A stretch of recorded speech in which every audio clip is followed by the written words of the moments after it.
The digital world moves fast, but real growth comes from real conversations. This is e-Coffee with Experts, where marketers and founders share what's actually working in SEO, AI, and digital growth. Grab your coffee and fuel your mind as we chat with top minds about their wins, struggles, and lessons you won't find in a blog post. Brought to you by Digital Web Solutions, we bring real talk to help you grow your business, one episode at a time. Let's get started. Hi, everyone. Welcome back to the podcast. Today, I have Artsem with me, who is an SEO expert and a marketer. So we're going to dive into different marketing tips and strategies, but especially in the startup world. So those of you guys who are looking to start startup or looking for investors and just how this ecosystem really works, Artsem is going to be your man today. How are you? Nice to meet you, Annie. First of all, great podcast, great show. I'm excited to visit today and share my insights and experiences. I'm doing pretty well. How about you? I'm super well. I can't wait to learn more because I think in the marketing world, especially in this marketing agency world, a lot of people start out from their own kind of funding. They start as freelancers, then they start outsourcing to different virtual assistants, and then they slowly scale up their company, which often does not require external sources of income. So I think it's going to be a interesting topic today. And just to start out, were you always the marketing and startup guy, or did this path kind of sneak up onto you? Yeah, great question to start with. Actually, from my childhood, as I can remember, I always tried to find and join different projects to contribute. And when I learned about a startup, that it's a company that's in search of a repeatable and scalable business model, so I tried to join a bit of them. And actually, during university, yes, I had great subjects, both development, marketing, HR, business analysis. And in the end, when I tried a lot of that, as I said, I decided to join startups and focus on marketing. So it was like gradual development, as well as I had a lot of entrepreneurs in my close friend group and among my family as well. So it was just a gradual development, and I joined startups and tried to learn it and get my hands dirty. Exactly. I think the startup world and the mindset is one of the best ways to learn and get skills. A lot of the time, I mean, people, I guess in Asia where I live, people really want to get into big companies already early in their career, but they often don't see the benefit of like working in smaller companies or even startups because, you know, the name, the brand, they are more attracted to. But if you like really chase the growth and learning, then I think being in a startup world really helps our career growth. Yeah. So wearing both marketing and investor relation hats is pretty unique. How did that dual expertise come about, and how has it expanded your understanding of startup growth? I think that was a mouthful to say. Yeah, it's like a question which can be break down into three ones. So first of all, I think that it can be seen as unique, but actually from inside of the industry, it's not really unique because first of all, investor relations, they already have marketing inside as a domain because investor relations consists of marketing, communication, finance, and law. So what about combining marketing and investor relations? I actually did a lot of marketing, as I said, among B2B companies, startups, and small, medium-sized businesses. And in my friend group, I had one friend who joined IT companies that's transferred into the venture studio. So he introduced me to this VC world, and he actually was also building a product, this is Sandbox, and I joined to promote this as a marketer. And yeah, it was a fundraising guide, and it helps investors, accelerators, and also startup founders, of course, with a lot of knowledge, how-to guides, and a lot of templates. So I joined and I learned it the hard way. And next, I also decided to join syndicate of accredited investors. It was just, again, I was learning this step by step. And when I joined to help with marketing, they said that actually in the industry, a lot of guys, they already combine marketing and investor relations. And for example, when we're doing outreach to one of the leading VC firms, I was just searching for the right guys to outreach. And I also explored the marketing departments, and they have like people who combine marketing and investor relations and work in both of these domains. And what can I say about startup perspective on investor relations and marketing is that when you have like all these capitalization tables, all these financial documents and law documents as well in place, you need to present it in the right way to investors. So marketing definitely helps. It's like the whole system of 4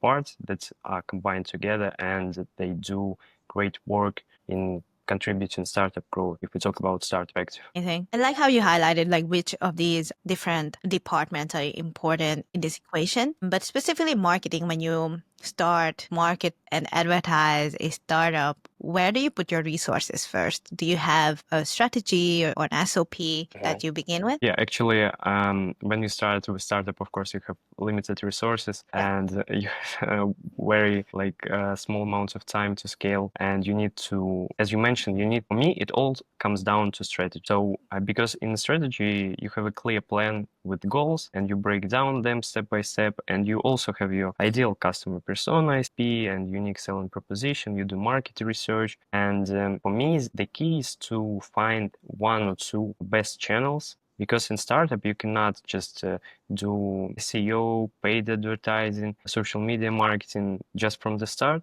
And again, it all comes down to the niche. For example, I had experiences with some social media startups where I explored TikTok and I combined social media algorithm along with SEO strategy. So I found the relevant keywords which are really easy to target. We created videos, we went viral, and it was like the main traffic channel for us at the start. In another startup from the first, I just explored with Ahrefs and found keywords, content marketing. It was a bit of a medical startup in the healthcare system, and I saw that a lot of keywords actually about blood pressure, they are not targeted with blog articles. There is a big room for improvement. So we started with content marketing links, we built a website, and we built also a blog, and we started to promote them with blogs, and then we combined with social media. So it really depends. For each case, we have different scenarios because you need to have, as I said, in mind all the competitors, your main selling proposition, you need to do market research, and a lot of these specific steps that are needed to be implemented to create a winning strategy. Yeah, to conclude, marketing strategy for me, it's like the thing when you focus and then you find 1 or 2 best channels to work. And then you scale, you test, you A/B test, and you try to find what can be improved. For example, you can combine SEO and paid advertising as well.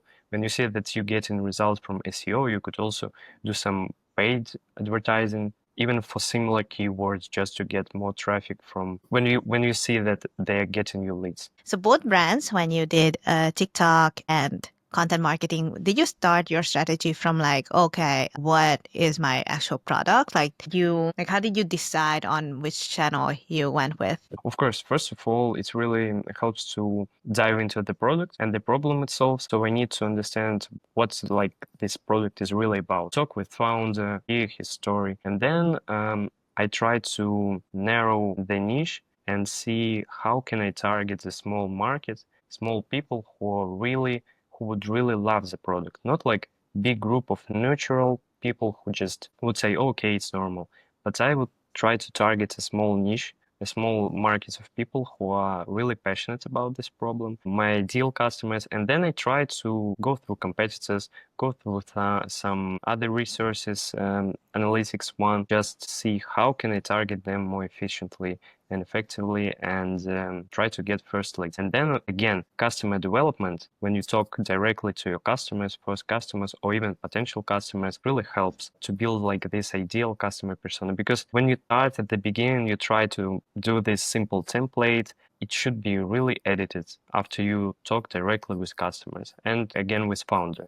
Because founders, if they're efficient, if they know what they're doing, they can really give a lot of insights to start with. I think this breakdown really helps because a lot of people would get super overwhelmed with the amount of choices that they have in terms of marketing channels. So I think the way you explained it it makes a lot of sense. Other than that, do you see some very common SEO mistakes that services and brands often do? Okay. Another great question, actually, because for now, if we talk about startup, it's a different story. But if we talk about a service brand, it's a bit different as well. Because for me, the main reason is that now a lot of founders of companies that are promoting services, for example, marketing or software development, anything like that, they think that if they just find SEO is a magic tool. They just can build a website, find the right keywords, do UI UX, write blogs, get links, and then you will just get leads.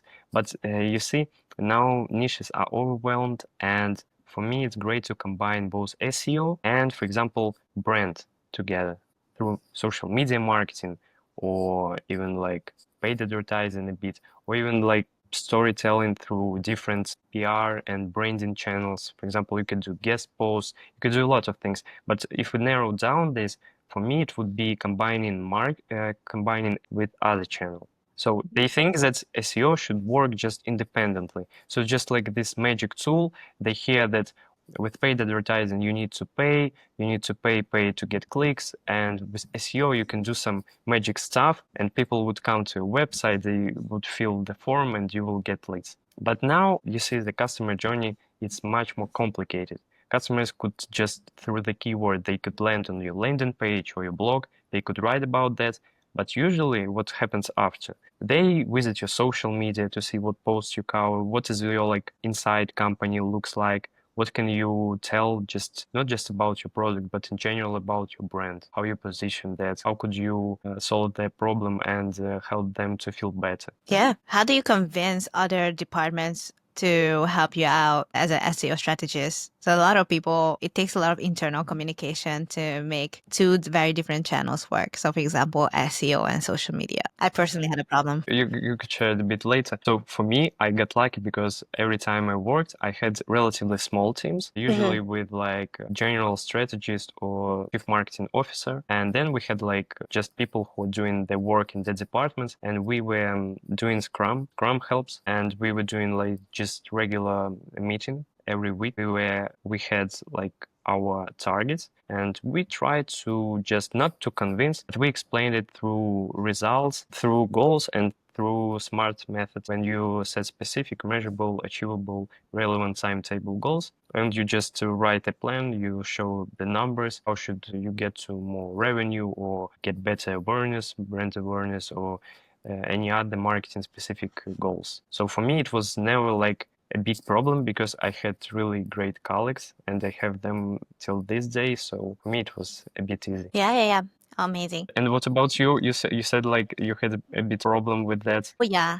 For my experience is that maybe because we are all remote, that's why collaboration gets a little bit messy and just not really like you always have to like convince why something is important in a bigger company. I think that was my experience so far. So I'm not only selling my ideas to my customer, but I'm also needing to sell my ideas within the team so that we are all on board. So for example, like getting some content done and we need to write blogs or we have to chop it off to social media. Often the designer and the content writer and myself, like it takes 3-4 people to get something done, which I'm like, it's been a struggle and I wish I could just like handle everything. But yeah, it's not often the smartest way to do it. Yeah. For me, it definitely also helps if you have like a direct specialist. For example, you have a team of marketing, where it's also divided in social media, SEO, and paid. For example, 3 main people, and the one who manages that. And if we talk about combining all that information with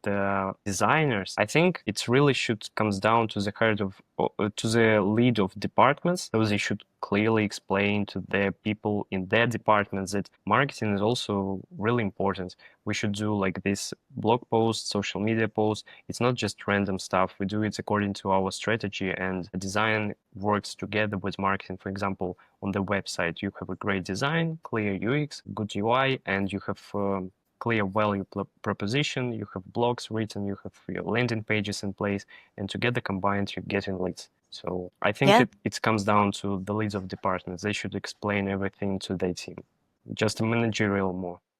Exactly. Earlier in this call, you mentioned that you also do a lot of B2B marketing, and now B2B marketing getting a little bit flooded with LinkedIn posts and Yeah, such. definitely. But in your opinion, like if you were to give advice to someone to do better B2B marketing, what advice would you give them? Great question. And advice. Okay, Like for let's me, say like you came across to like you just walking down the street, somebody asked you like, "Oh, Artsem, I want to do better at B2B." for me, it What would do you be say? again for what you do B2B marketing. You have a goal, specific goal, and usually it all comes down to the revenue. Yeah, in the end. And to get more clients and more revenue, you should find the channels that work best. And I think it's better to do the competitor research and try to gain some insights from your direct competitors in the industry to see what channels really work. Because now we have a lot of resources in different spheres. For example, in mobile and web development, you have a lot of media resources that are analytical, and they try to give insights into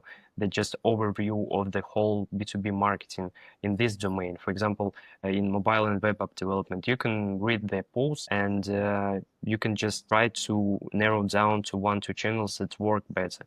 You could also, again, talk with your competitors, try to talk with them. Sometimes you have just some industry insights and you can just narrow down to 1-2 channels that works better, because sometimes it could be just SEO, sometimes it could be specific directories where you have like a clear profile, a lot of cases and great reviews. It's really, for me, just try to understand what you're doing, what your message is, who are your customers, and where you're trying to target them, and find just 1-2 best channels, because other ones you can try to test them. In B2B, you said about LinkedIn already. I see the trend that impressions are going down from the corporate pages, but when you promote, for example, some of your chief executives' personal brands, and you do like really great posts, especially with images and with clear images, clear headlines, clear topic, you have just a great growth of impressions and likes and everything. But when you do it on the corporate page, I see like the trend is going down a bit.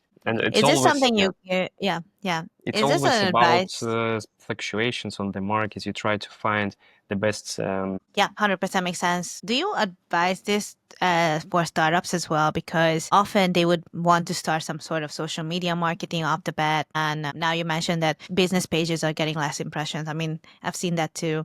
Do you advise them like, hey, your top executive should double down on personal branding? Do you give that advice to them? I think that for now, the trend is to promote personal brand, because when you have like a startup, as you said, you start basically with 0 followers. You definitely should try to build a B2B brand as well through LinkedIn corporate page. But if you have a founder, usually founders are experienced people with a lot of network. They already have target audience, maybe even target audience already in their LinkedIn connections. So they definitely should try to post on the personal page first, and yeah, just try slowly growing B2B LinkedIn page as well. Now, my favorite question for marketers is, let's talk about tools. What is your current marketing stack look like? It's a really nerdy question, but as marketers, we always look for the best tools and like the productivity to go up. Yeah, actually, I've tried to automate a lot, and AI definitely helps now. I've tried lots of AI tools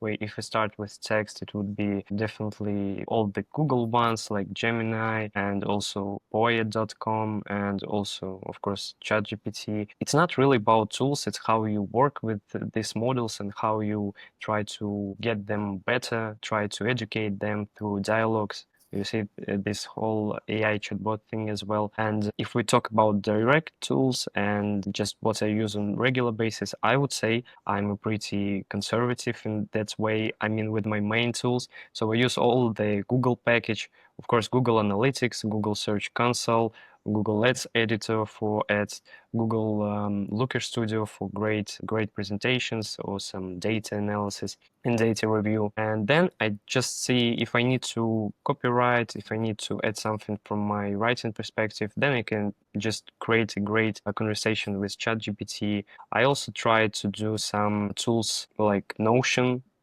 AI. It's actually like 3 in one place for me. First, it could be your Trello, and you could just create your dashboard for your project with all this Scrum stuff inside. Also, you could use it as a personal note taker, and also Notion has an AI integrated. So it also helps a lot with like summarization, rewriting, and doing this stuff as well. And maybe you could give some insights into more, like you said, you work with designers a lot. So maybe you could name some tools that help you with marketing/design as well? Yeah, we use Canva a lot and Figma, and I really like using Canva just for sketching out things, and then let the designer finish off with actual like Illustrator or Photoshop. But yeah, I'm a big Notion fan. On my previous job, I got hired because I knew how to use Notion, and I would set up the whole like company workflow and database for like knowledge bases